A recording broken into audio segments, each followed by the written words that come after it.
I just finished God of War. Now, straight off the back, I could probably have an unpopular opinion by saying that I don't think the game is as good as everyone else is making it out to be, but it's nowhere near as bad as that sounds. For me, the game's a straight up 9 out of 10, if, review scores matter to you. It's only bettered by The Last of Us, and it's on par with Uncharted 4, so, you can kind of see from that the kind of level playing field that's there in terms of what my opinion of what's a 9 and what's a 10. But I still do think it's the best God of War game. I still think it's an incredible achievement. It's still a stupendous game.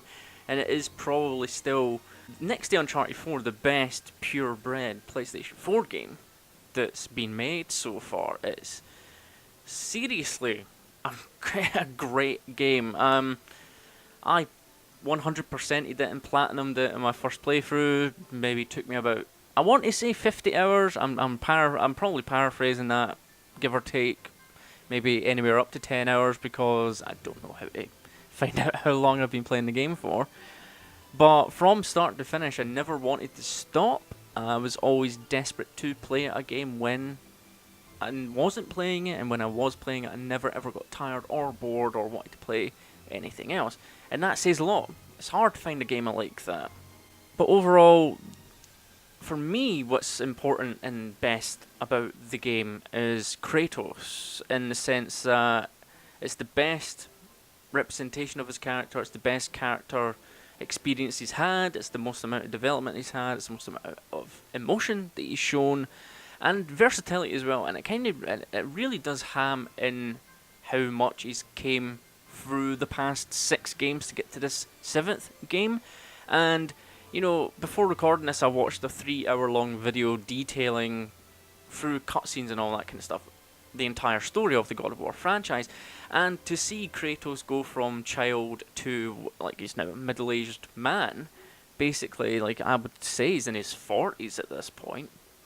In human years, I don't know if he's still, if his age growth is stunted from his godhood, but there's that. There is that age there. He is still technically half mortal, half god. I don't want to spoil anything about the game, so I kind of have to be a bit blasé about what story beats that I liked. But when the story was hamming on, it was just exhilarating beyond belief. Definitely the latter stages of the game were the best. There was one particular moment in the middle, I would say, that is probably my favourite moment in all of the 7 God of War games, and that's when Kratos sits and has a drink of wine with Atreus, and that is pretty fucking great.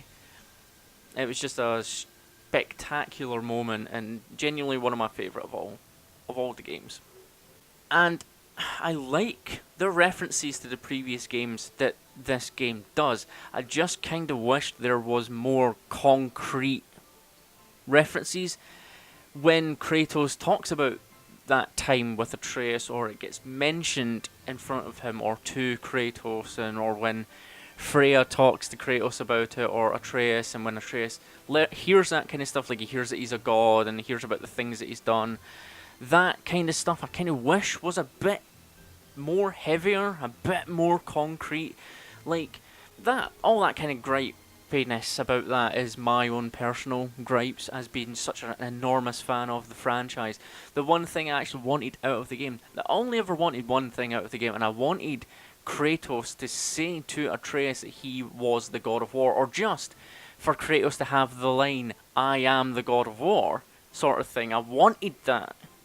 Because I never had anything about the game spoiled, and except for the Blades of Chaos, but I kind of expected that to be a thing. I would have been annoyed if that wasn't in the game, so I was kind of relieved to have that spoiled for me. But I never had the context of why the Blades were there spoiled to me, which was fucking incredible.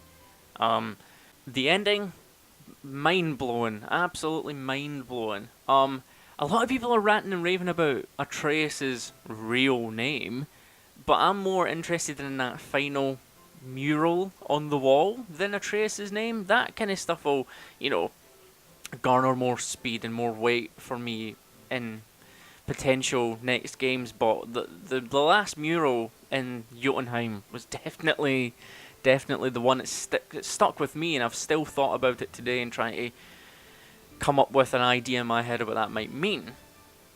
Other minor gripes that I could and can and do have with the game that kind of stop it from being that perfect complete package is I kind of felt like the scaling of the enemies in terms of difficulty was a bit out of control. There were some moments where the bosses were piss poor easy, but the bog standard Draugr enemies were kicking my ass like I was a preschool kid getting his ass kicked by a high school kid, you know? It was unbelievable. Like, I would come and fight Baldur, and I'd kick his fucking ass, and that motherfucker wouldn't have laid a hand on me. I was kicking his ass all over the place. And then I would go fight a Draugr, and he killed me in like 4 hits. And I was like, okay, that wasn't fun at all.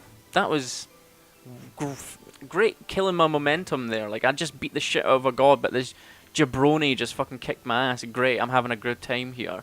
That happened from the start to the finish. Like, all the Valkyries, all those bosses, not a problem. Had a fun ass time fighting those. I would always die the first time, and that would allow me to, you know, remember their movesets and then kick their asses. But then I would leave that place and get my ass kicked by a fucking Revenant. I was like, what the fuck is going on here?